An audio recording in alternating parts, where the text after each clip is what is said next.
J'ouvre la séance avec...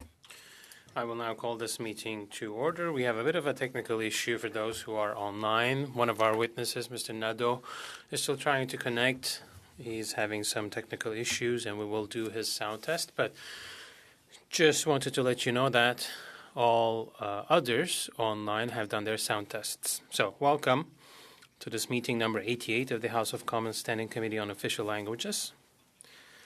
Pursuant to Standing Order 1083 and the motion adopted by the committee on September 20, 2023, the committee is meeting to resume its study on the economic development of official language minority communities. I am going to slightly skip through the reminders about microphone usage, addressing the chair, being on mute when you're not speaking. We're now used to working with the Zoom platform.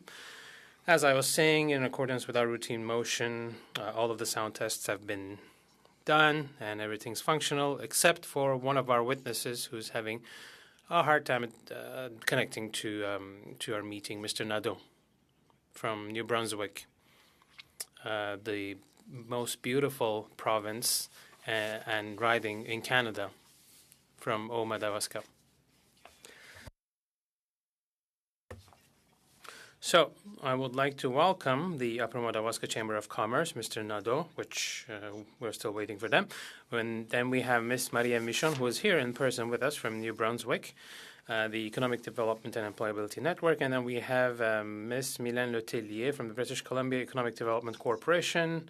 So you are really far away from us, but your video feed is crystal clear. So as is our custom, we are going to have 5 minutes each, after which we're going to have questions and answers, and each political party will have a certain amount of allotted time. So I'm going to be very strict on time, because the more we stick to the time allotted to each of us, the more rounds of questions we may eventually be able to get to. Mr. Nadeau, so it seems that you're with us. You have been able to connect.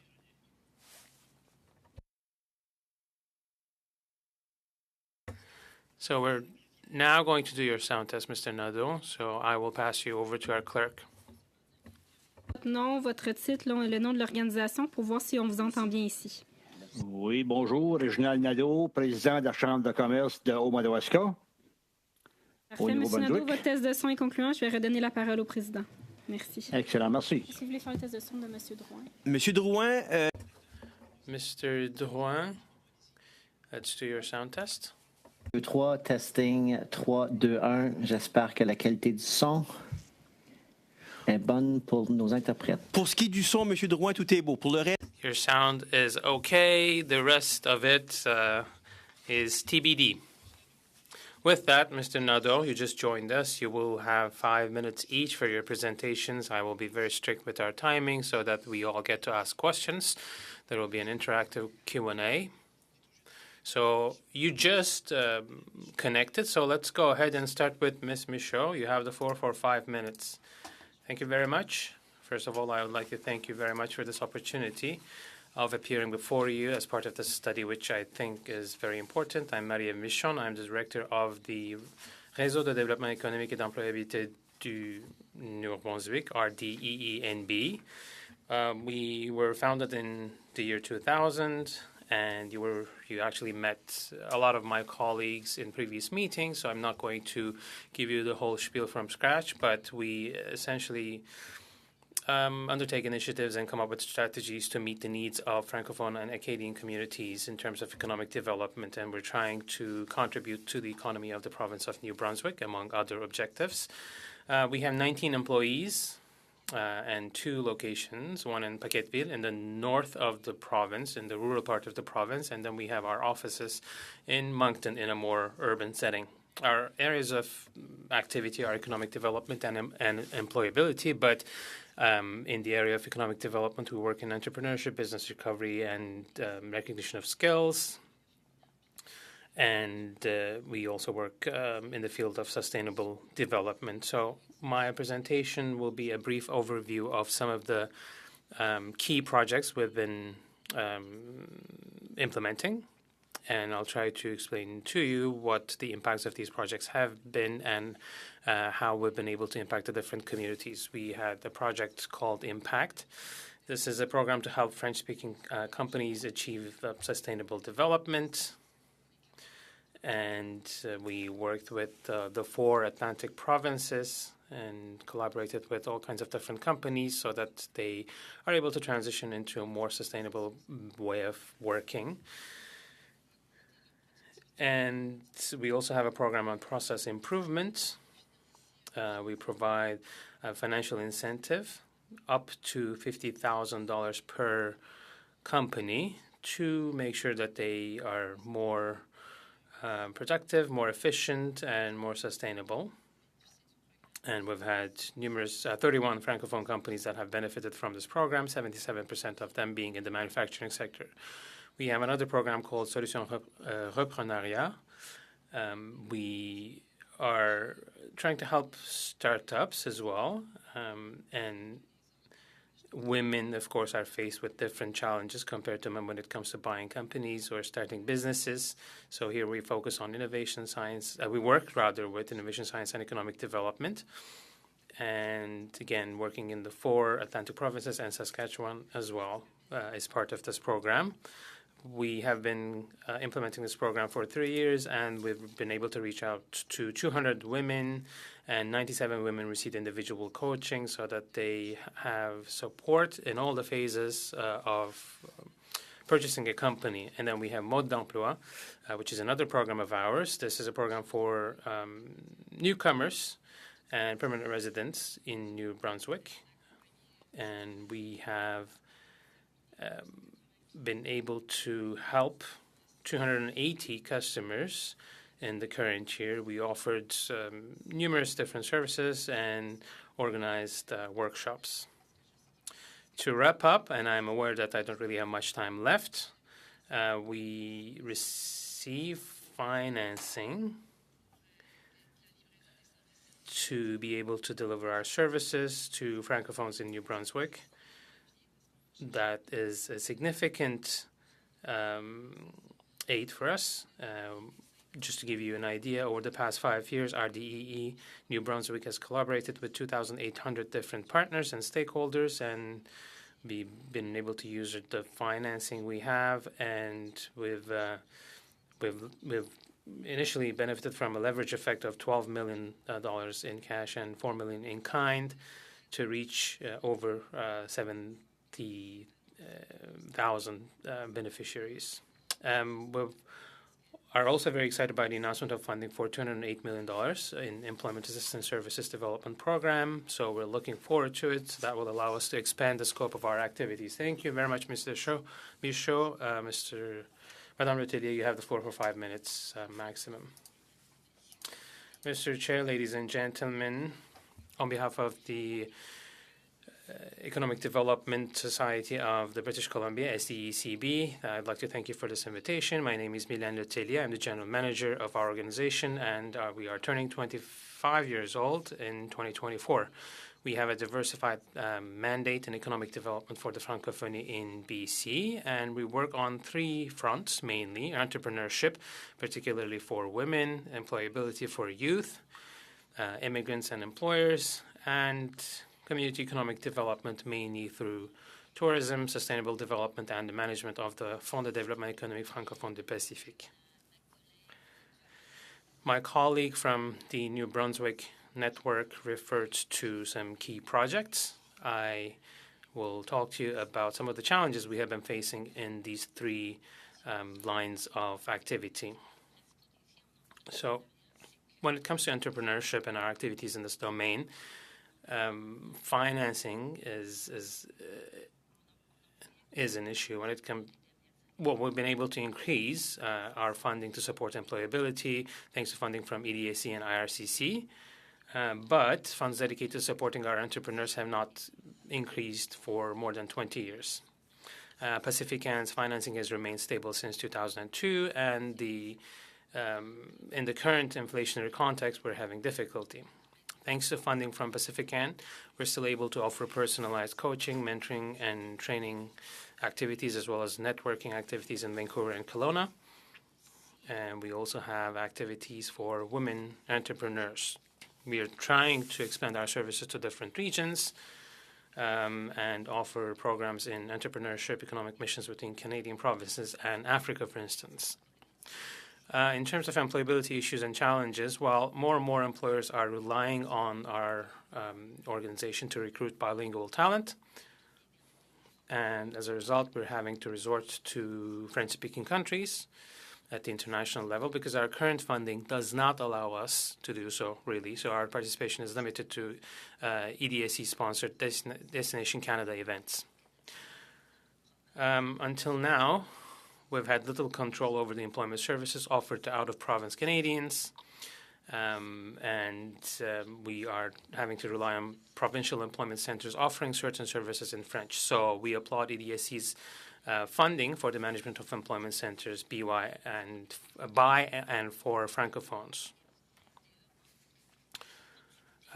We are really missing out on opportunities to promote Francophone tourism due to our province's failure to prioritize Francophone tourism. And government project funding criteria sometimes are not really adapted to our reality, and we are, of course, faced with a lack of human and financial resources.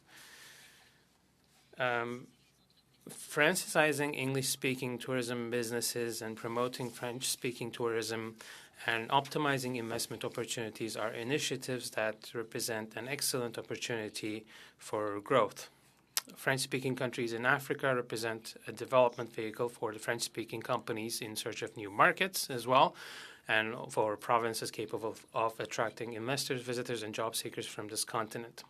Another opportunity to give visibility to our Francophonie is going to be the FIFA World Cup 2026, where many visitors from Francophone countries in Africa and elsewhere will be in Vancouver. So we are hoping for a commitment from the federal government to launch a unifying and community and economic cultural project. From a more general point of view, the latest calls for funding from the federal government attach increasing importance to bilingualism. One example is the department's Women in Entrepreneurship strategy. These calls are addressed to all of Canada's Francophone and Anglophone stakeholders, and minority economic organizations find it difficult as a result to compete with majority organizations when responding to these funding calls. They find themselves dependent on the goodwill of English or Quebec partners to work together on a fair basis. This approach does not allow for the for and by Francophones principle. So if you can wrap up, please. Well, in conclusion, I'd like to point out that our organization is part of a national network, which is RDEE Canada, and they published a white paper in 2023 with really excellent recommendations. So I'd like to bring that to your attention. Thank you very much, and I'll be happy to answer your questions. Thank you, Mr. Nadeau from the Haut-Madawaska Chamber of Commerce. You have the floor for 5 minutes. Bonjour. Est-ce que vous m'entendez bien? Can you hear me well? I don't have as detailed a presentation as my colleagues, but I want to thank you for this invitation to take part in your meeting. As you can see by my notes, I am an entrepreneur. I can't speak like a bureaucrat and be quite as specific and clear, but I come from Haut-Madawaska, as the chairman had said. I've been appointed to various committees as well and organizations here. Mainly, I have focused on how the members of the Chambers of Commerce see Francophones and their participation, and what are the challenges and opportunities. I have worked with the members and with other stakeholders as well. We have manufacturing and industrial sectors as well as agri-food industries. And we have producers, as well as forestry products companies. And we are a remote region, but those two sectors are going strong, and we have worked to employ people from the local market as well as from other countries. We are looking for Francophone employees because we are a Francophone region and we want to remain so. Competition for our companies from Quebec, Montreal, Southern New Brunswick, which are strong Francophone regions, is strong, and often people coming to the country want to go to cities. So we have sometimes some difficulty. Young families that come to our region are well served. We have a number of projects underway. We provide, one is called community incentives, and we provide support through the program to new families in the region.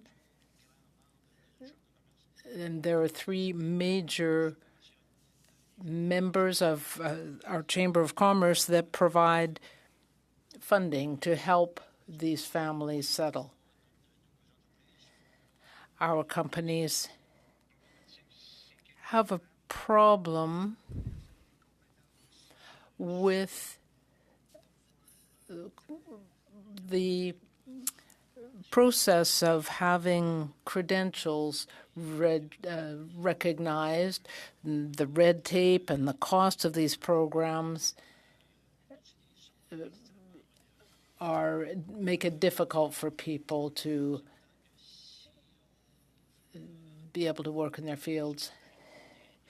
And if we want to attract employees and families, we also have a housing problem to deal with.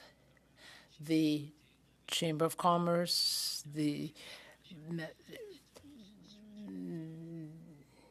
municipality of Madawaska has tried to deal with this.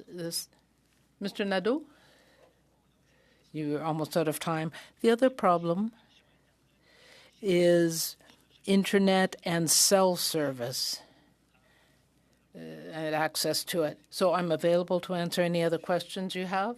I'm not an expert, but I will do my best to answer your questions. Thank you, Mr. Nadeau. Ms. Nadeau, Ms. Michaud. So the way we're going to do this is we'll have a first round of questions of 6 minutes for each political party, and we will begin with the Conservatives. Mark Dalton, please go ahead for 6 minutes. Thank you very much. I want to thank our witnesses for your presentations. It's very much appreciated. As a member of Parliament for British Columbia, I want to begin by saying that I and a few of my colleagues, including Mr. Godin, have visited with a number of Francophone organizations in Quebec, in Vancouver. We did this last week, and I want to congratulate my colleague for having received an award for promoting Francophone interests. Ms. Letellier, one organization we visited was the Francophone Chamber of Commerce in Vancouver. They have 60 or so business people, men and women, involved. Do you have any connection with the Chamber of Commerce? Good afternoon, Mr. Dalton, and good afternoon, Mr. Gaudin as well. I did see you last week at that award ceremony. I attended and participated in the last meeting of the Francophone Chamber of Commerce. We work closely with the Chamber, and in fact, they have a local mandate. We have a provincial mandate for our work, but we try to network with entrepreneurs.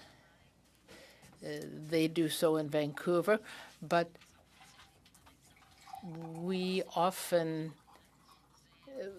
provide support through the Chamber of Commerce to entrepreneurs, and when these entrepreneurs have a need for support or training, often they are referred to us. As I mentioned in my presentation, we manage the funding, which comes from the government, and it enables us to distribute the money to organizations in the community that support economic development. Over the last 2 years, the Chamber of Commerce received funding through us.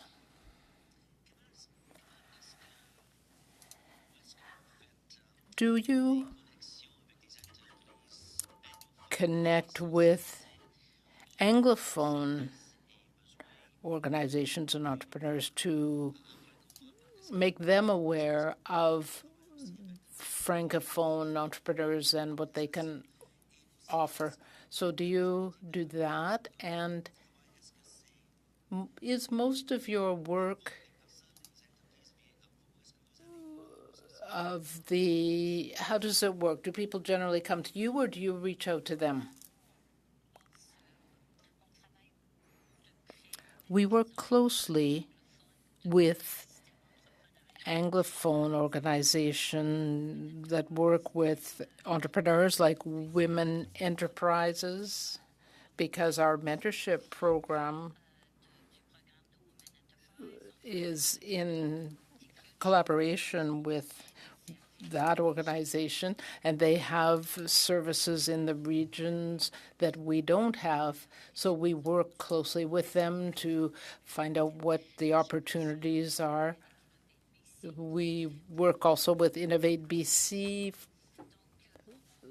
and other organizations. So we certainly promote our Francophone entrepreneurs and their needs. And we work with organizations that do somewhat the same work as we do. So you're celebrating your 25th anniversary. Thank you for your work. Is it becoming more difficult? Or I'm sure it was always difficult, but how do you consider the challenges that you're facing now? The main challenge that we face as an organization is that the needs, whether we're talking about for entrepreneurs, for employability and so on, is growing, and we are sought after increasingly for our support, but our funding is very limited. In order to do more, we would need project funding. We could do a lot more, but we unfortunately don't always have the funding we would need to do so. Thank you very much, Mr. Dalton. Ms. Letellier. Our next question will be from Ms. Koutrakis. Thank you very much, Mr. Chairman, and thank you to our witnesses for your remarks. This is a very important study. I will begin my questions with Ms. Michon. New Brunswick is the only officially bilingual province, and so it's unique. Both languages are considered equal, but what efforts need to be made in the Acadian region so that French is really the language of work? Yes, New Brunswick is an officially bilingual province, which has its pros and cons. We have Francophone companies that recognize that that is a strength for them in the market. What we try to get across is that doing business in French is possible and important. We try to work with others as well to encourage working in French. We're working right now with the 4 Atlantic provinces to develop business relations. They want to extend their services, and we want to promote exchanges and business relationships between them. I hope I've answered your question. Thank you. My next question is for Mr. Nadeau. Could you talk about the situation of the Upper Madawaska region and its language situation? And do you have any tips for what could be reproduced in other situations? Thank you. The situation in our region is that it's mainly a Francophone region, as Ms. Michaud mentioned. 95% of people here are Francophones, but the language of business tends to be English. There's a lot of production and exporting of products. So people speak French generally, and employees are helped to be able to work in French by the employers, but we want to encourage bilingualism as well in order to be able to market products and so on. The work with the Chamber of Commerce mainly involves retaining and attracting back people who are here in the region or are from the region. The program I mentioned invests to help people come from outside, Francophones, to settle in our area. The international recruitment aspect of it is quite challenging. People coming in don't find it easy to access our program, but it exist. We already have 20 or so families in the time we've had the program that have been able to use it and come and get established here. And we have others that are getting their permanent residency and hope to take part in the program. So this helps our businesses. And then we have the issue of housing, which is extremely important. There are federal programs that seem to be on the horizon. With respect to the use of French, we have organizations that provide French training. But as one of our members mentioned, people that want to learn French have to work with the timing of the courses, and if people are working and if the courses are during the daytime, then that is a bit difficult. So we need a little more flexibility. We need the courses to be held in the evening or on the weekend so that we can get as many people as possible taking these French courses, especially for adults. We know that children will be if they're in French schools, that will help them integrate. So children who come from outside the country are doing very well. And we certainly find that they are settling in well. We noticed in one of our communities that 40%, there's been an increase by 40%. Thank you very much. The next question is from the second vice chair of the committee, who is Mr. Beaulieu. Thank you, Mr. Chair. I'd like to thank our witnesses for being here and sharing their experiences with us. Well, you've mentioned that the language of business is English. Is there any possibility of working in French in the companies in your regions? This is a question to all of our witnesses. Yes, it is possible to work and do business in French. We have a wide enough Francophone business network in New Brunswick. And I think it was in May that we had an Acadie Québec meeting to bring together companies from New Brunswick and companies from Quebec. So we're trying to establish connections with the business network in the province of Quebec, but in other provinces as well. But members of our organization of RDEE, for instance, my colleagues from Alberta, we work all together with them. We share best practices, and we try to support Francophone businesses in all of our provinces. So the best practices in our province, we tend to try to export these to other provinces and build a Francophone business network. I agree with Ms. Michaud on that point, Mr. Beaulieu. Well, business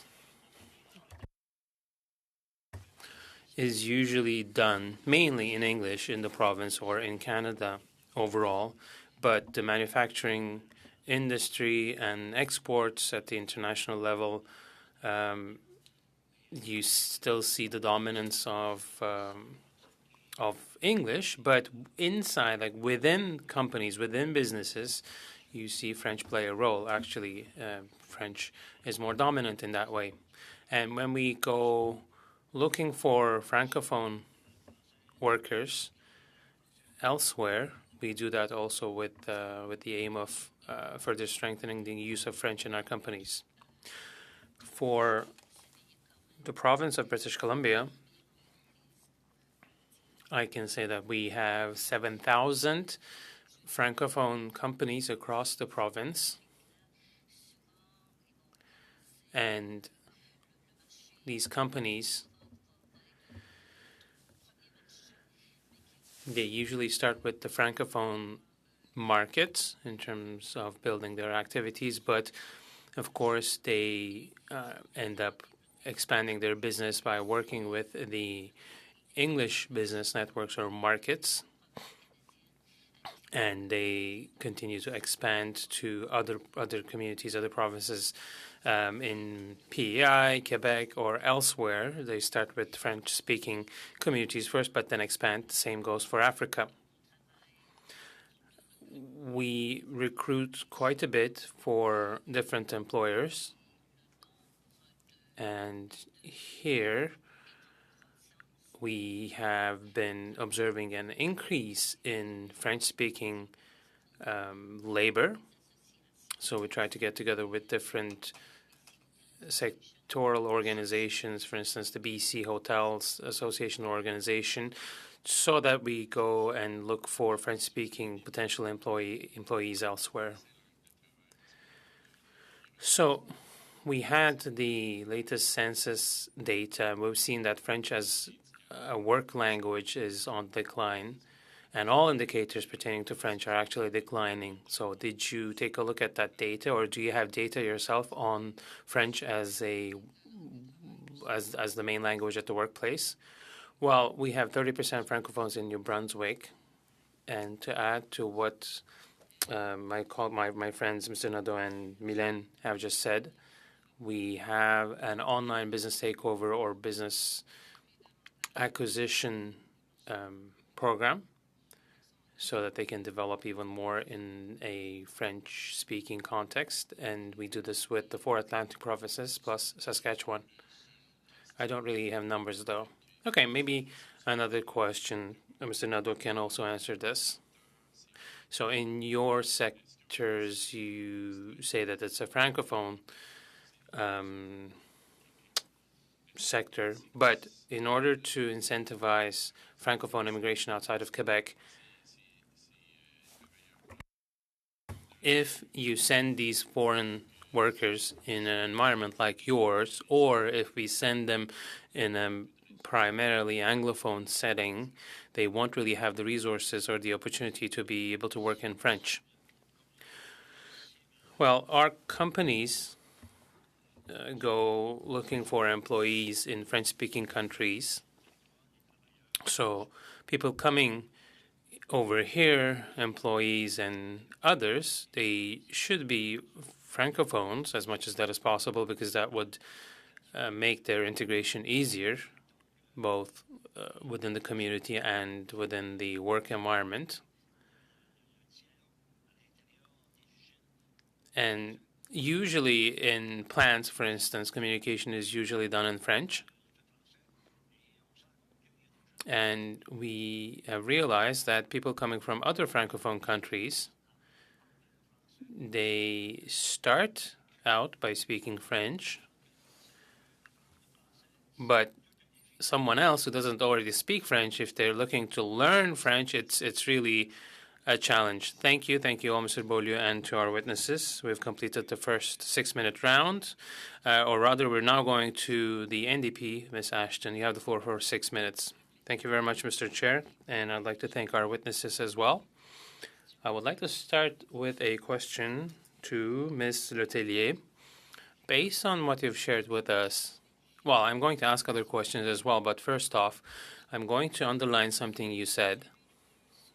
You mentioned that you need support, especially vis-a-vis the FIFA World Cup in 2026. Well, as MPs, we work a lot on Canada's role to support our youth with the approaching World Cup.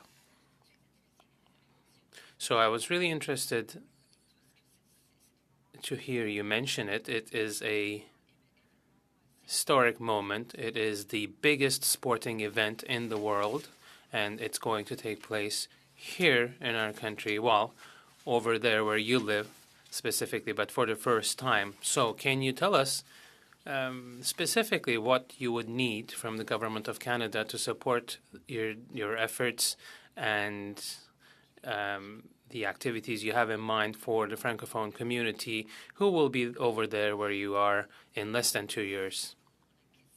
Thank you for the question. Well, we would like to see the federal government more engaged to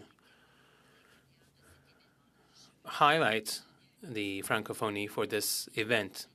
When we had the Olympics in Vancouver in 2010, the Economic Development Society worked with stakeholders from all across Canada and highlighted the Canadian Francophonie to promote the French language in our province, but across Canada as well. So it was a good opportunity to highlight what we are doing on that front.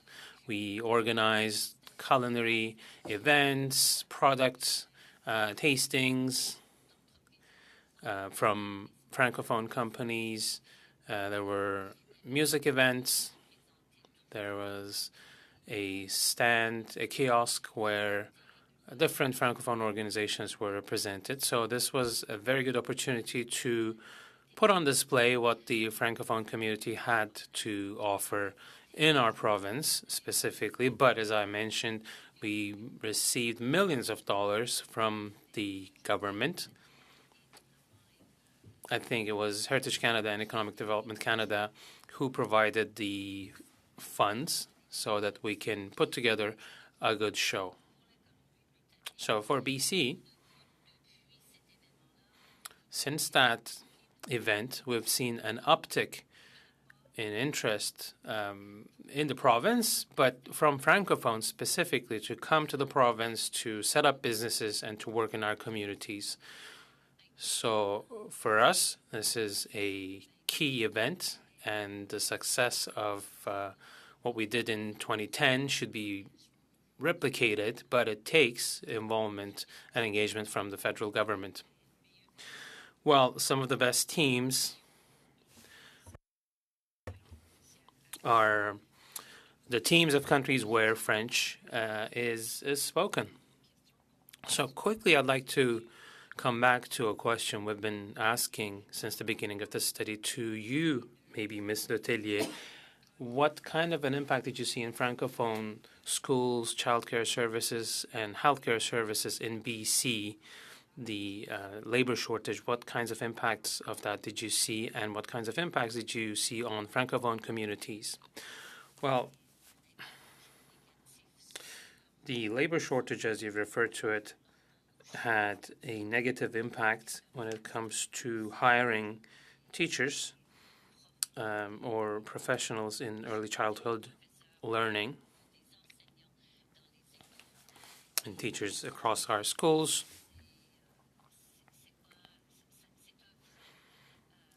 It is really an impediment, and it's something we have to contend with.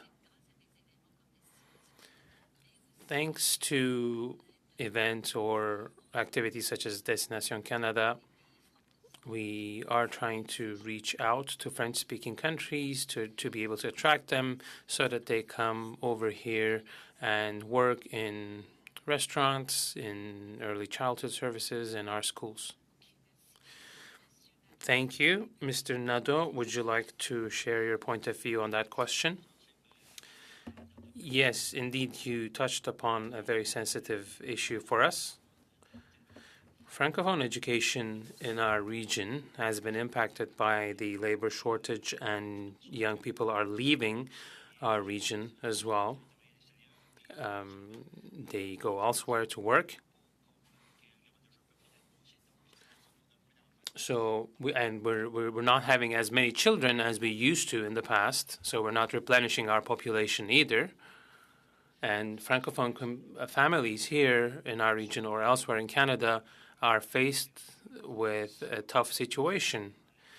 We had a school in our region which came very close to closing down last year. But this year, well, we've been able to keep the school alive. But the school now has a good number of students, and as I was saying, 40% of the students at the school are actually students coming from outside of Canada, which is quite encouraging to see. Thank you, Mr. Nadeau. We've gone beyond the 6 minutes. So the next round, I'm going to ask for your collaboration and discipline. We're going to just do 2 minutes first, and then 1 minute for the Bloc and the NDP. Mr. Généreux, you have the floor for 2 minutes. I would like to thank our witnesses. Thank you, Mr. Chair. Well, I have a conflict of interest. I'll let you know. I have a business in New Brunswick, so just so you know. Ms. Michon and Mr. Nadeau, you seem to be quite positive when it comes to what's happening in New Brunswick. If I'm not mistaken, over the past 4 years, the province has been having budget surpluses. So this might be a bit of a tricky question, but if we want to put pressure on the province so that they invest more on Francophonie, we have to know the answer to this question. And the second question is that we met with representatives of your organization, RDEE, a couple weeks ago. It's a great organization, very dynamic. We met a lot of people in New Brunswick, so you are doing an excellent job. But I asked them this question as well. Do you think that there are too many organizations in provinces or across the country that work in the field of francophonie? What do you think about the number of structures we have to serve the different communities? In less than a minute, please. Well, it is true that there are many structures and organizations in New Brunswick and at the national level that work in this area. But I think it is important to recognize organizations that have been working in this domain for a long time, that have developed the expertise. There are organizations that just pop up because there's a fund that is made available in employability, let's say. So you just need to be aware of that and recognize the expertise of each of these organizations just to know who does what well. Well, we're talking about community organizations that help with the integration and retention of new arrivals, newcomers rather. Well, I am not really sure how to answer, but funding might be available from the federal level to help these organizations. Thank you, Mr. Généreux. Thank you to our witnesses. Next question for 2 minutes. We go to Mr. Drouin. You have the floor.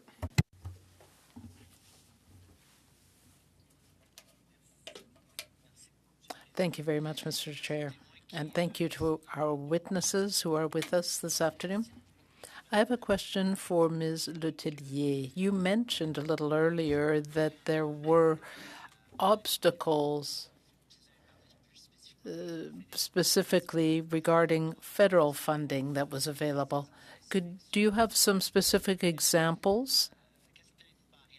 What kind of obstacles are entrepreneurs and businesses facing? Are you referring to what I mentioned in my opening remarks? Yes. You mentioned a number of challenges, and one of those was the federal funding criteria. With ESDE, there are ESDC, there are general calls for people to apply, and so we have organizations and from minority language communities that are having to compete with everyone else. Then obviously our program, the Impact program, doesn't have the same numbers as other larger organizations.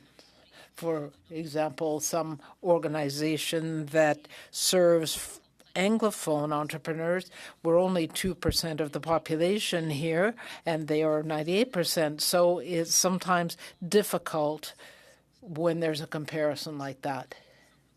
They sometimes ask us to work with Anglophone organizations. Sometimes we do that, and it works well, but sometimes it doesn't work out so well. Thank you. So, Mr. Beaulieu, you have 1 minute. You're going to have to be very disciplined, very quickly. There's a measure that might help you in Bill C-13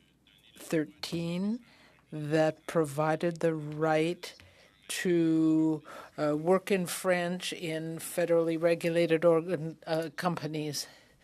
I'm not familiar with the legislation, so I don't want to say something that might not be true. No, I'm not familiar with them either. So, thank you. That already applies in Quebec, and I think it's supposed to apply within the next 2 years to other regions. We make sure that employees are francophones in order to enrich the French resources in the companies. So we've got the three regions. Moncton is bilingual. In some areas, it's more or less bilingual. And in our area, it's primarily Francophone. It costs a lot of money to set up a company in a rural area, so there are a lot of factors. Thank you. Ms. Ashton, you have 1 minute. Thank you. My question is for Ms. Michon, and the same question. So the lack of Francophone workers in teaching and other areas, and what the impact that has. There is a labor shortage in every sector, and it's certainly a crying need in health and education. In the education sector, we know that there's the question of credentials and recognition of education. We need more flexibility in that area. We're developing information sessions for immigrant candidates so that they are aware of opportunities, not just as teachers, but in other aspects of school work. So we're working with the school boards as well. Thank you. Ms. Ashton. Thank you very much. I'm sorry to have had to interrupt you. It does take a bit of time to do sound tests and so on, but if there is any additional information you'd like to share with the committee, please send it to us. Send it to the clerk, who will provide it to the members. It will help us with our report. Thank you for all of your participation and information. So send us anything more that you would like to send.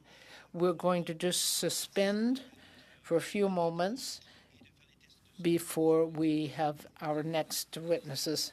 I just want to say that I was very pleased to meet Ms. Letellier last week.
resume our meeting now, and we'll work with Mr. Fortin to see if the technical problems can be resolved. For those just joining us, we have the sound going from his mic to the technical people and then to the interpreters. So welcome to François Vaillancourt, professor as an individual, and Cathy Pelletier, general manager from Edmundston Regional Chamber of Commerce. We could call her the Mother Superior. We hope that Mr. Fortin will be able to join us as well. He is CEO of Maple Rock. You come from New Brunswick, if I understand correctly, perhaps my area. So 5 minutes maximum for each speaker so that you can introduce yourselves. And then there will be a question and answer period so that each political party can ask you a question. I have to be very strict about the time so that everybody can ask questions. We will begin with Mr. Vaillancourt. 5 minutes, please. Thank you very much. I want to say at the outset, Mr. Arsenault, that my wife is from New Brunswick. We said earlier, someone said that French is difficult. Well, Braillant as a dialect is even more difficult because there are many sounds that are the same but written differently, and that's why for immigrants it's very hard to learn. The first thing that I wanted to say is that you might wonder what an economics professor has to say about this area. For 50 years or more, economists have been interested in this area for a couple of reasons.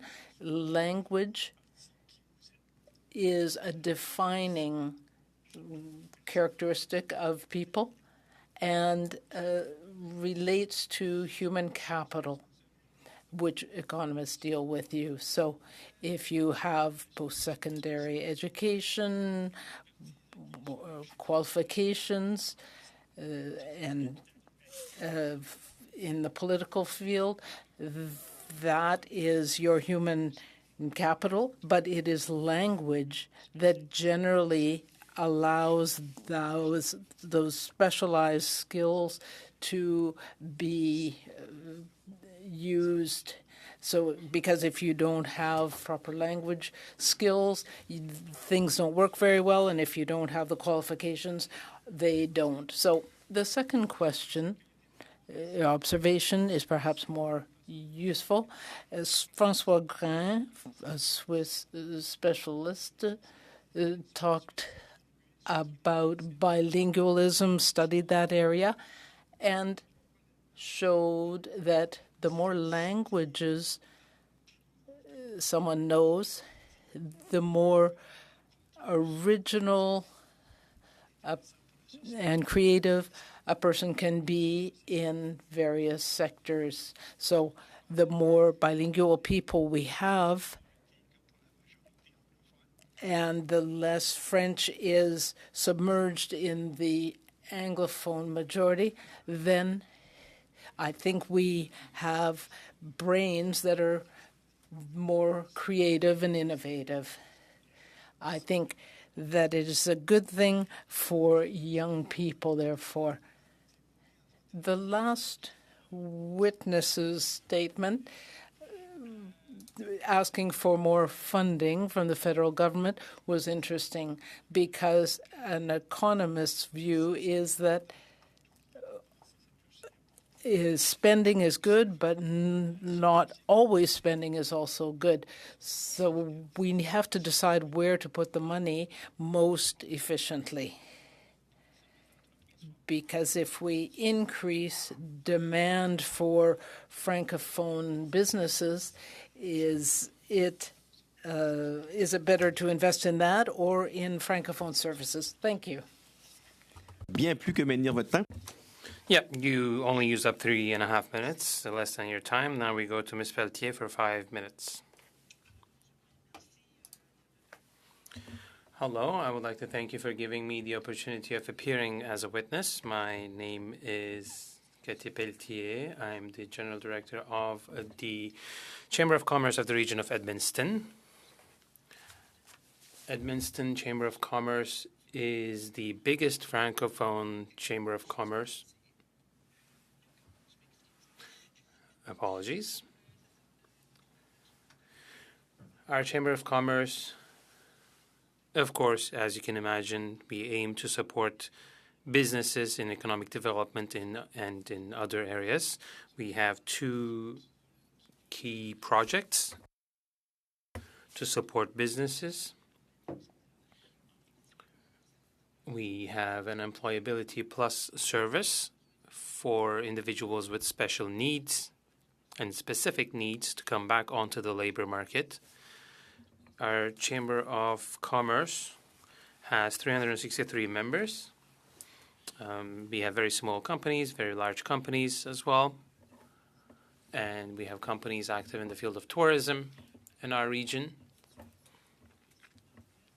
In the northwest, while we have the American border on the one hand, and in the other direction, in 10-20 minutes, you can find yourself in Quebec. So it's not always the easiest location in terms of welcoming newcomers or new companies to come and settle. So it's a bit of a special situation. But the majority of our companies, as I was listening to witnesses in the first panel, I thought to myself that, well, the majority of our companies, they are Francophone companies, but due to where they're located, they find themselves operating in English and more and more in Spanish as well.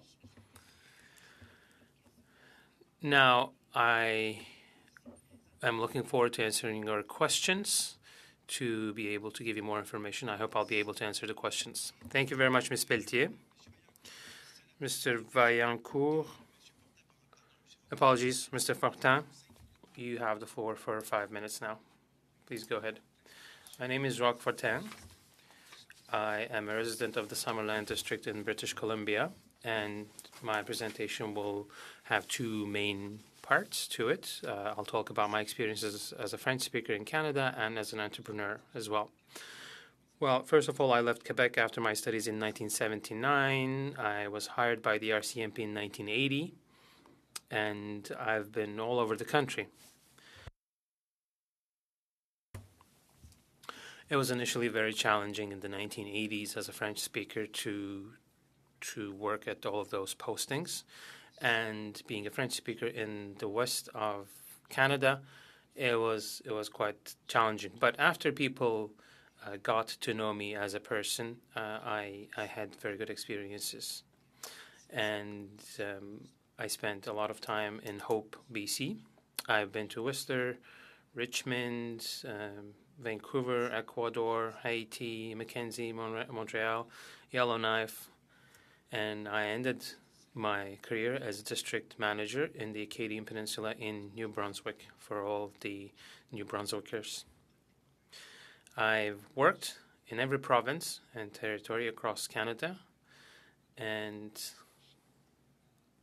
I met many incredible individuals, and my experience with the RCMP brought me a lot of memories. And I have 2 children. Luc, who's 17, who goes to a French school in Penticton, and my second son, Samuel, who's 19 and studying political science at Vancouver Island University. Well, I mentioned my 2 sons because they are perfectly bilingual, and to see them talking with my parents in Lévis and the rest of my family in French is something that I celebrate. I'm proud, and I would like to thank also all those who have contributed to enabling my children to continue their education in French.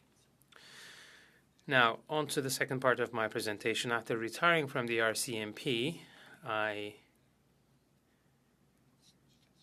moved to Summerland in BC in search of economic opportunities. And we started importing maple syrup from New Brunswick, 6 barrels. That's what we started with from Saint Isidore, from Mr. Rioux from the Saint Isidore village. And then we also imported some from Paquetteville.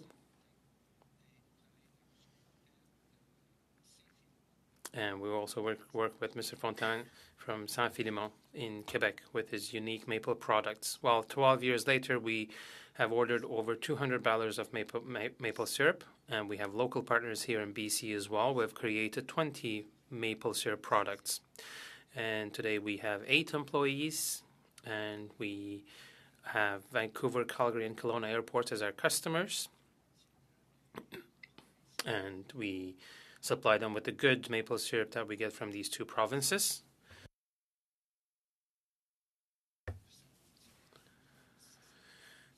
And we also supply maple syrup to Cisco, which distributes it to many chefs across the province.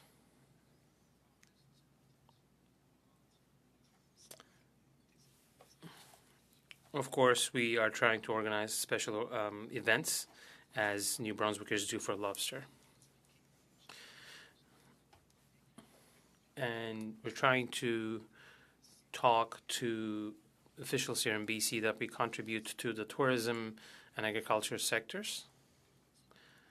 And we are a small company, of course, therefore it is tough for us to navigate the different programs that are available. And sometimes we find it really challenging to fill out all the forms and supply all the documents, but there are 2 potential solutions to this to support small companies such as ours. One would be to create a national register for small tourism-oriented companies offering services in French. This would be a good help for visitors who come to Canada, but also Canadians. And this way, the federal government can support small companies who produce unique products, and the government can do that through its network of embassies and consulates. The larger population centers have a bit of an advantage over us. Emballage et documentation sur nos. And of course, it's very important to have both official languages on all of our information leaflets and packaging. Thank you, Mr. Fortin. You will have additional opportunities to provide more information as we ask you questions. No, this was a very good introduction to the subject matter. So the first round of questions will be for 6 minutes for each of the political parties. And we are starting with the first vice chair of this committee of official languages, Mr. Joël Godin. You have the floor for 6 minutes. Thank you, Mr. Chair. So, Mr. Vaillancourt, I agree with you on the fact that learning English is a lot harder than learning French. And you said in your introduction that spending well is important, but spending less and investing and managing investments well is also important. As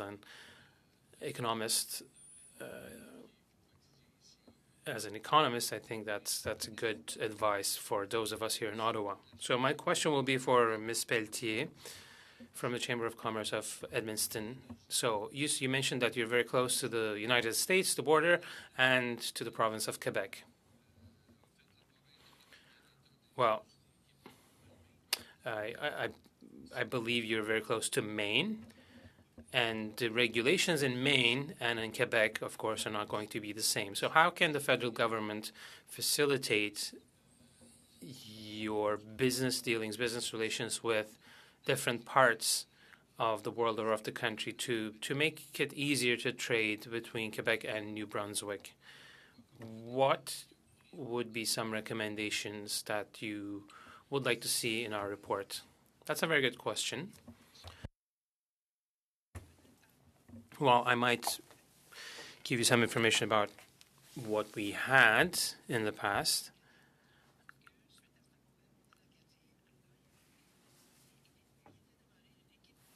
We had a group of leaders, and we had stakeholders in Maine and stakeholders in Maine and stakeholders in the province of Quebec.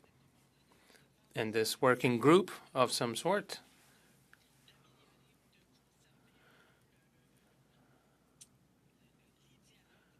helped us maintain a channel of communication between provinces and between countries. But this committee, the Global Congress of Acadians, unfortunately isn't very active anymore, and that's quite unfortunate. But we can rekindle its activities.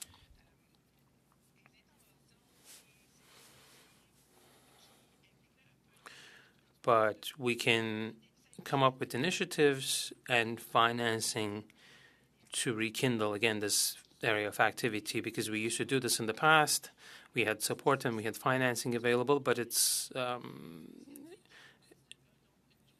has been in decline for some time now.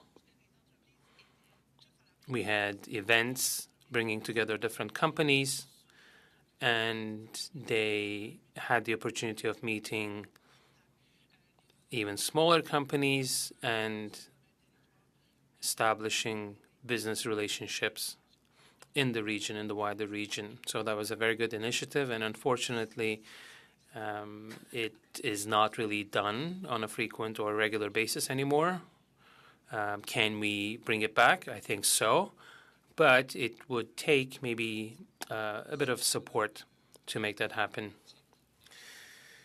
Ms. Pelletier, as you mentioned, the pandemic, of course, was a big obstacle, but was it really financing or funds that were missing, or a lack of willingness or leadership? So this was sort of like a speed dating between companies and entrepreneurs. Would that be? Would you possibly be able to reorganize such initiatives?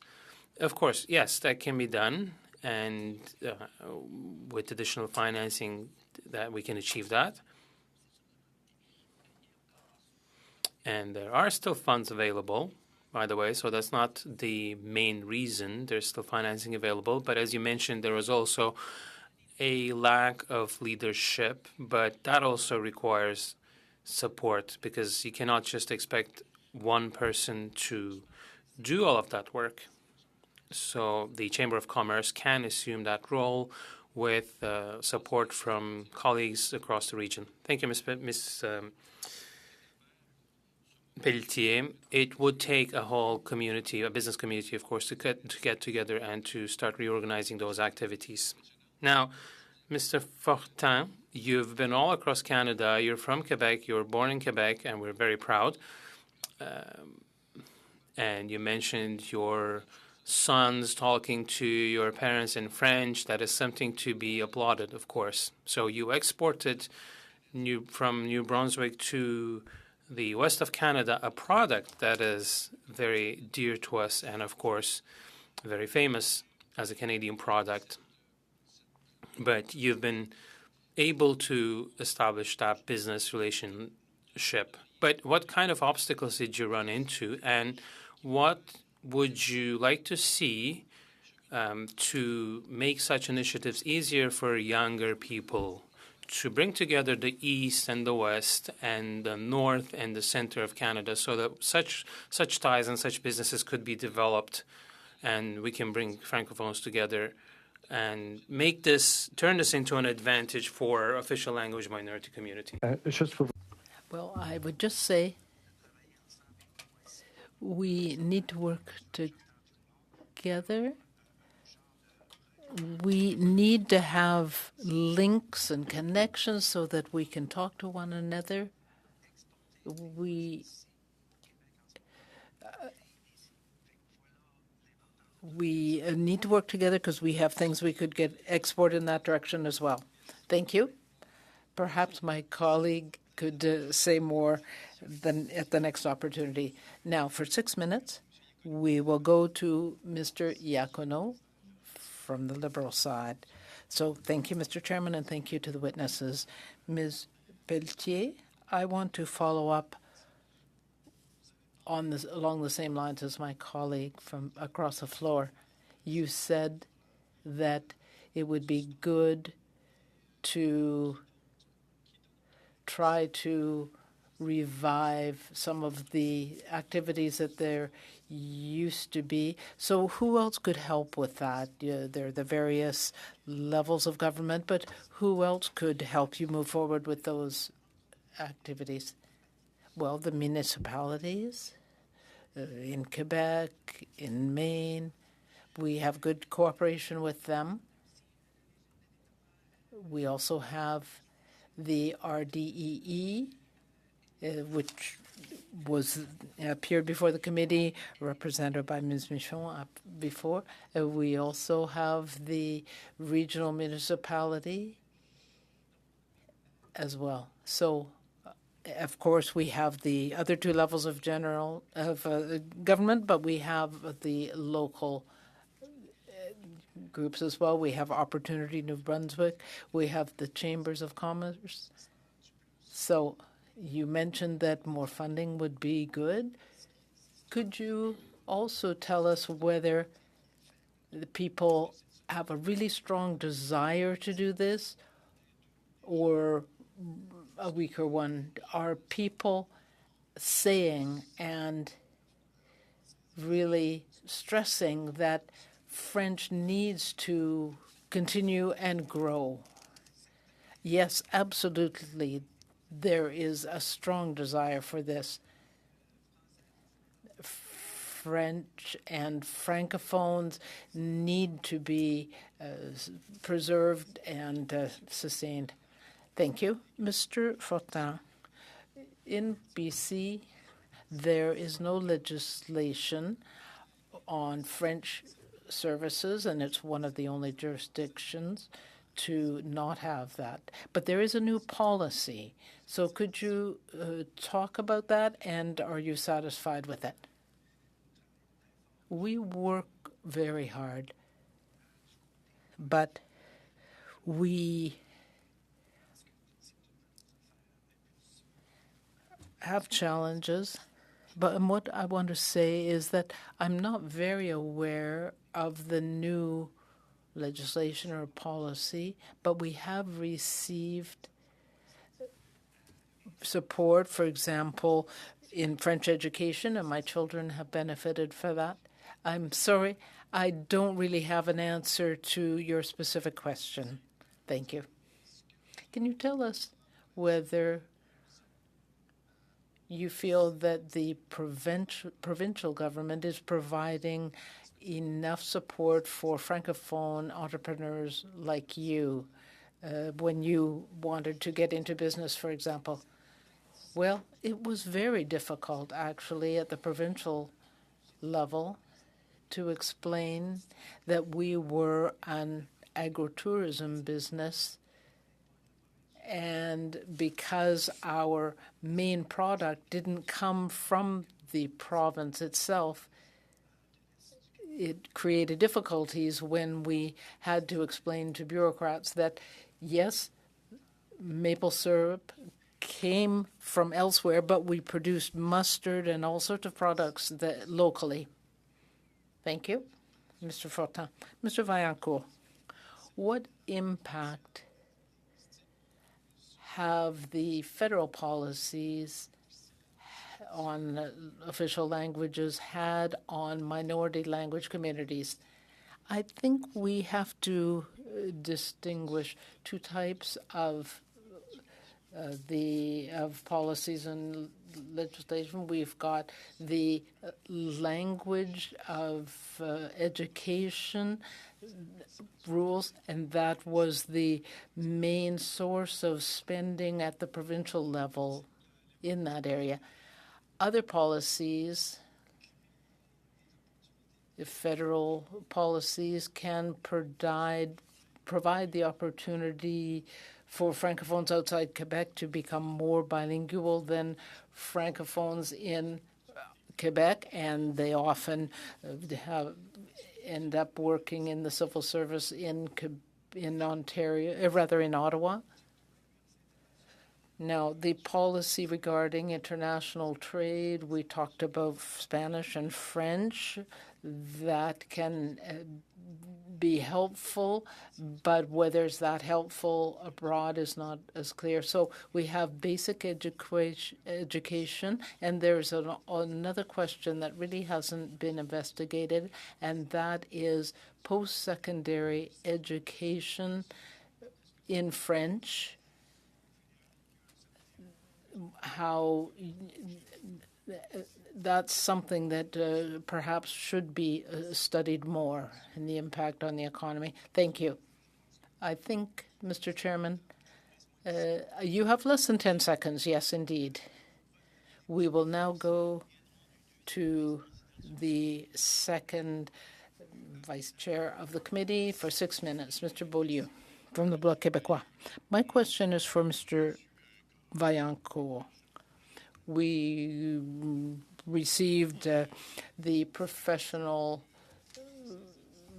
roundtable, and they told us that Anglophones in Quebec have a lower employment level and they are poorer than Francophones in Quebec. And they justified these findings on data regarding the first official language used. Most First Nations people are Anglophone in that sense. So this, if we take that group out, then the disparity is different, of course. But what do you think about that methodology?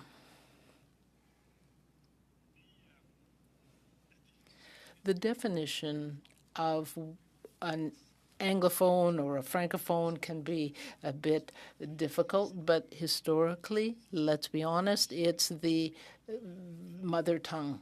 If we compare Francophones and Anglophones over time and the communities, what has happened is there were major changes between 1970 and 1980. We had the election of the Parti québécois, of course, during that period, and new policies.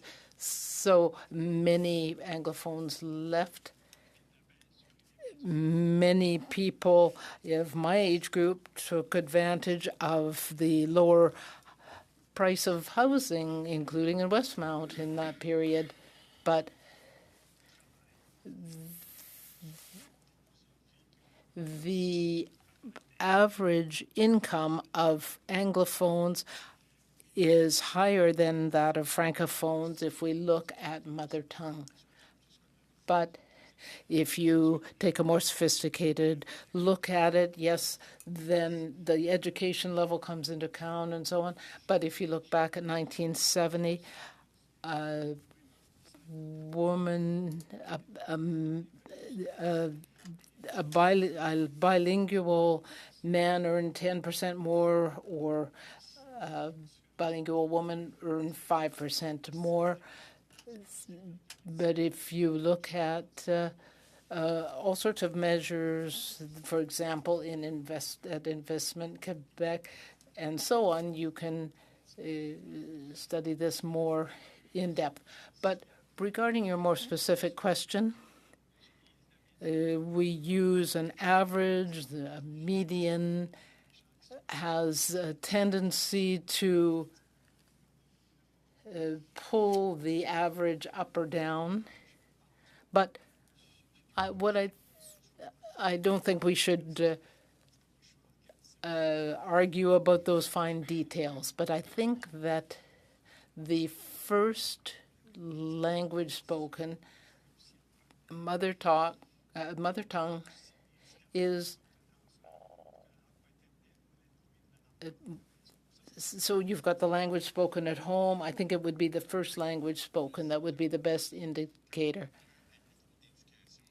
When we look at people who have an equal level of education, Francophones in Quebec, from what I saw from recent data, still earn 10% less, and federal research money is still disproportionately going to English universities. What explains that? Why are there 10% fewer Francophone graduates? We had the Quiet Revolution in the 1960s, and of course, it takes time for all that to take effect after Duplessis. And first, the effect was on secondary school education. So people then had lower level jobs. And it will take 50 or 60 years to actually have the full impact.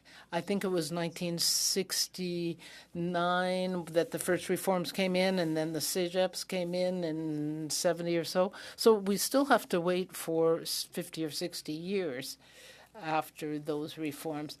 Anglophones had an advantage during that period. They came from a richer economic background, so we had individual historic figures. I'm sorry, I don't have much time left, so I have to interrupt. In your opinion, if the financial investment was proportional to the proportion of Francophones, would that help? Oh, you are muted. Less than 10 seconds, please. I don't think that federal research funding has an impact. Thank you. The last question in this 6-minute round will be for the NDP. Ms. Ashton, you have 6 minutes. Please go ahead. Thank you, and thank you to our witnesses for being here. I want to come back to an issue that we've talked about a lot in this committee, economic development, that in particular retention and recruitment of employees that can settle in our regions, that can work in French and become part of the Francophone community. I wanted to ask, therefore, in that context, and my question is first for Ms. Pelletier. How is the labor shortage being felt in Francophone institutions, educational institutions, and impacting your communities?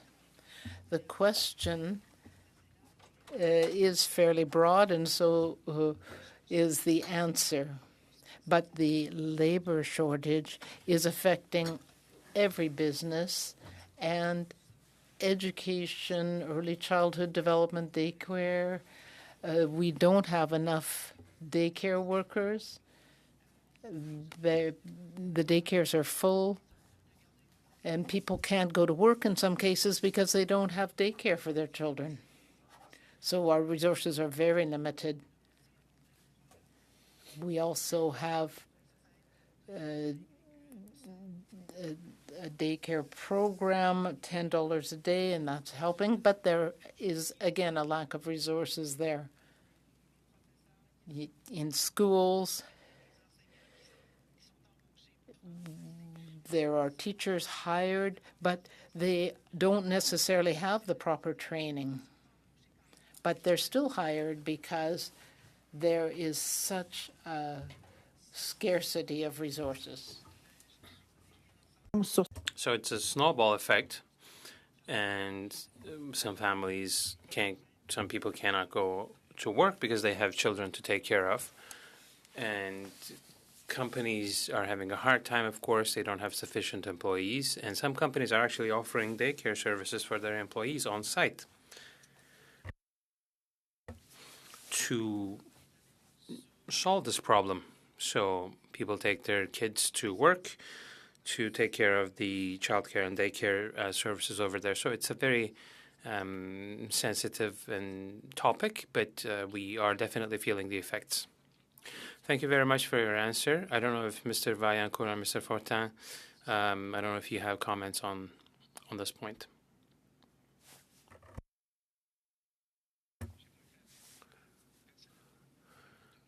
Well,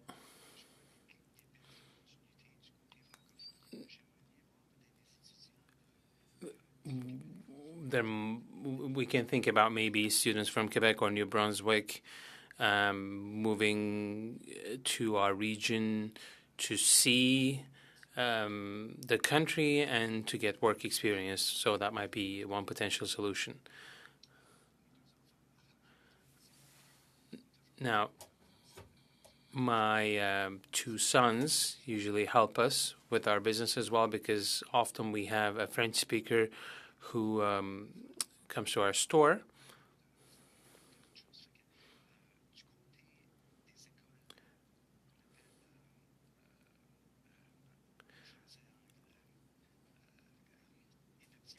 When it comes to immersion programs, there are employees who are able to speak to two languages. Thank you very much, Mr. Vaillancourt. Just an observation. It is very reasonable for employers to offer their daycare services, but it's not good for the society, because when you do that, you're creating obstacles in terms of mobility or moving between different employers. You might find a good opportunity elsewhere, but they don't have, if they're not offering a daycare service, then you will not be inclined to go. So what needs to be done is to improve daycare services across the community and not within specific employers.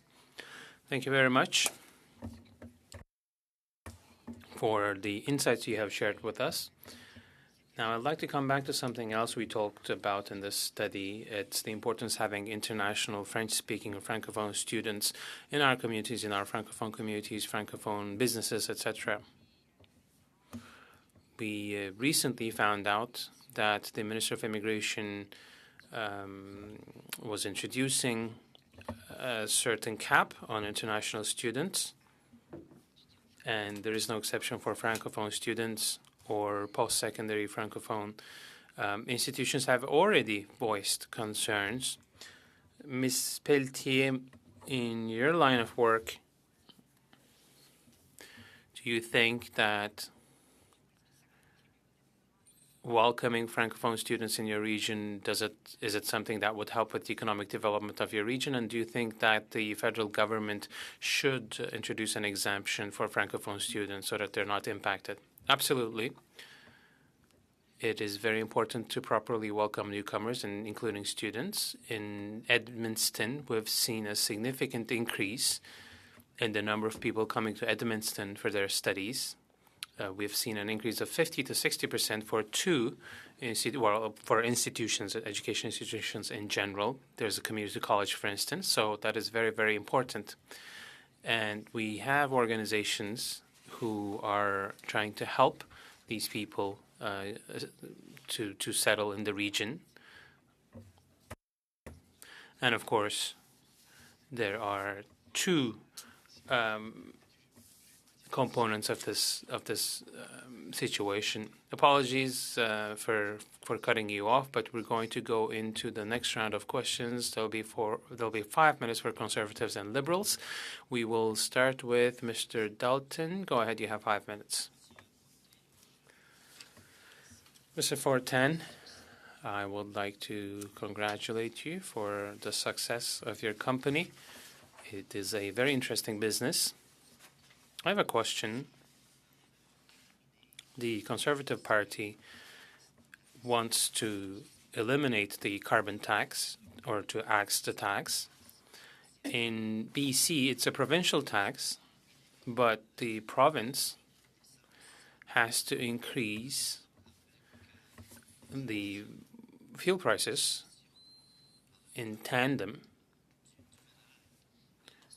and so in line with federal regulation. So the prices will go up on April 1st, And as someone who lives in the province, I can tell you that we're paying the highest price for fuel in the country. We're buying the most expensive fuel.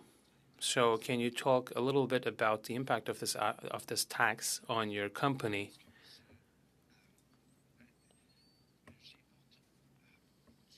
Well, we're importing a lot from Quebec and New Brunswick. And if we used to pay $400 to $500 for a pallet of maple syrup, we're now paying a lot more, $800 to $900 range, or even more in some cases.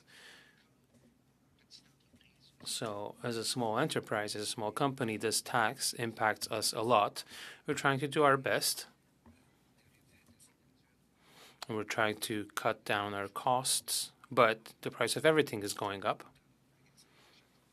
In our store, every single time we have a new product, we have to take all the taxes into account. And to give you an example, we are paying a tax on fuel, on transportation, and then another tax that costs us around $85.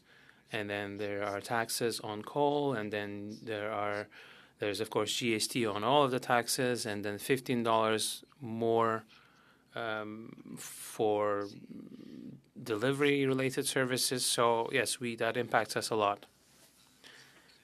The Liberal government has announced that the companies are getting back, then they're paying. Is that your reality? Is that what you're experiencing? Well, in all honesty, I haven't seen any benefit for my company. We have to realize that it impacts everything, not just the taxes on coal, but all other types of taxes have an impact on our activities. Thank you. Ms. Pelletier, we heard from the president of the Chamber of Commerce of Madawaska, and he talked about problems with red tape. Is this something that you experience as well in your region? Can you talk to us a little bit about the problems and the challenges you are having with bureaucracy and with red tape? Well, yes, we've always had red tape. We still have some red tape, and we will always have red tape, and it is negatively impacting economic development in our region.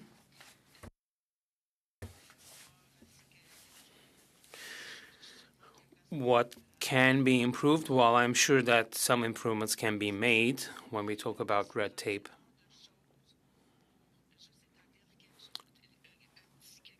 There's so much you have to do to set up something. It's always very complicated, and you have to go knocking on many doors just to do something at the local or regional level.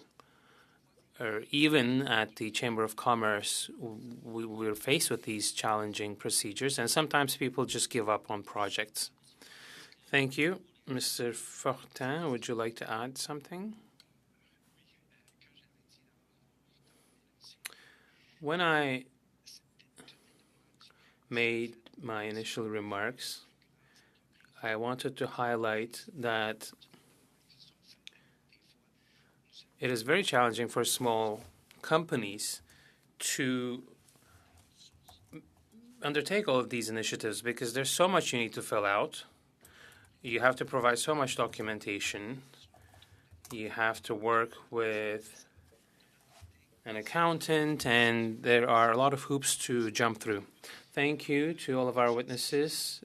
I apologize. I need to be very strict with the timing because we need to finish this round before we adjourn. So we're going to Mr. Serre for 5 minutes, please. You have the floor. Thank you, Mr. Chair. And I'd like to thank all three of our witnesses today for the information and insights you've shared with us. That is very valuable for our study and for our report. So my first question will go to Mr. Fortin and Ms. Pelletier. Now, when we talk about smaller regions. Mr. Fortin is, of course, is in Vancouver. But when we talk about markets to be developed, I have two questions. What can the federal government do to help you when it comes to your online presence or exporting your products, especially maple syrup? Mr. Fortin is a niche product. There is good maple syrup in the north of Ontario as well. We can do a little taste test to see which one is better. But we have some very good products over here as well. But what kinds of tools can be made available to entrepreneurs in your region, Mr. Fortin, and Ms. Pelletier as well, because you represent a smaller rural region, you don't have a massive population, so you rely on exports to grow businesses. We are in the Okanagan Valley, so we are not very close to the bigger population centers.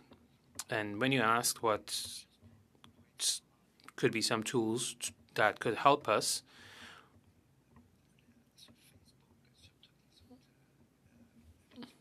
well, our presence on Facebook and other social media platforms, we have to do that in both languages.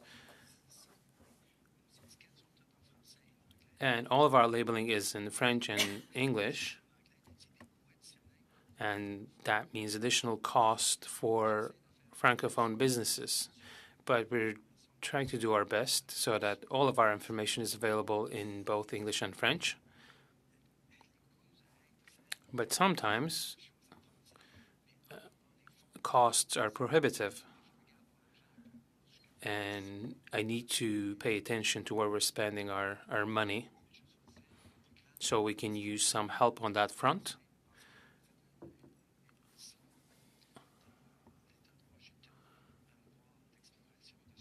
We are doing something in the Washington state right now just to see if we can export our products from the Okanagan Valley to Washington and to Oregon, because there are millions of people who live there. So do you have any additional suggestions for your members at the Chamber of Commerce level to help them with exporting their products? Well, online services are key because of especially where we are located. Everything has to be in English and French. Again, we're very mindful of the French-speaking communities in our region. But we can definitely benefit from some assistance to have a bigger presence when it comes to our online presence and export activities. Thank you very much. Thank you for the years of work you have done. Now, the federal government has doubled our financing up to $4.1 billion since 2015. And we are working on official languages legislation, and we're trying to bring together the great Francophonie across the country, and we're working in the province of Quebec as well. My question at this point is, what can the federal government do, or what can provinces and municipalities do as well?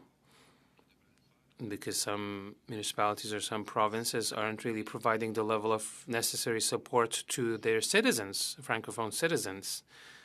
So do you have any recommendations to us when it comes to the role of provinces and municipalities? In 30 seconds, please. Well, setting up a website where companies, for instance, can request translation services between English and French, or training more translators and making more resources available in a more practical way might help. So to create economies of synergy would be a good idea, but of course it's a lot more complicated than it sounds. Thank you.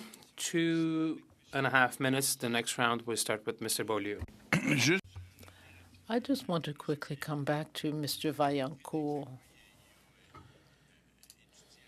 He has looked into funding for post-secondary secondary educational institutions. I think about 28% of the funding comes from outside sources, that is the province or the federal government, and 3.6% more will go to French institutions. And what effect do you think that will have? Are you talking about Quebec universities? Yes. Well, I think this is partly historical because these are services that were available before. I would make a suggestion to you that doesn't come under the federal government's jurisdiction. The Anglophone universities could be asked to make sure that their graduates know French so that they can contribute to Quebec's economy. So the funding is coming from Quebec taxpayers to people that will not contribute to the province. So as I mentioned, you have the language and human capital. Thank you. Do you think it's logical to have funding for official languages in Quebec go 94% to Anglophones? Well, I think it is consistent because outside Quebec it mainly goes to Francophones. So it's kind of a sensitive issue when we talk about the dead ducks of René Lévesque. I think that they're not really dead, right? Well, I think that Anglophones in Quebec are not in the same situation as Francophones outside Quebec. Thank you, Mr. Vaillancourt. We're out of time for that discussion.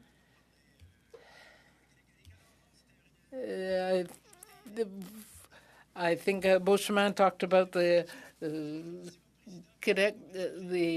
ducks that were still alive.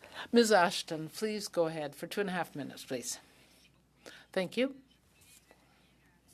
I want to come back to the importance of bringing in Francophone international students to help Canada, including with its economic development. So perhaps my question is for Mr. Vaillancourt, because you probably have looked into the contribution of foreign students, in particular Francophones. Do you think that the federal government should work with Francophone educational institutions to make sure that Francophone students from abroad are properly are able to settle? And do you agree with the policies to limit the number of students? Now, without repeating what I said to Mr. Beaulieu, certainly having a few international students in a class can be of benefit, but I think when you have 50%, then the situation is different. In Francophone universities or institutions from outside Quebec, it may be more helpful to have international Francophone students. Glendon University College in Toronto, for example. So you have to look at the number and also the proportion in the various universities. That would be my answer. Thank you. I don't know if Mr. Fortin would have something to add, perhaps. I can tell you that I have resumes from 2 people from France who are looking for job opportunities here. But we're going to get quite a few applications. I was surprised to get these 2. Thank you. Thank you, Mr. Fortin, Mr. Ashton. My colleague said that Ms. Pelletier said that she would have to leave at 15:15, but I see that she's there. But if you have any more information to provide, unfortunately, we're out of time for our dialogue, but please send any additional information you have to our clerk. Therefore, this is the end of our last meeting on the subject.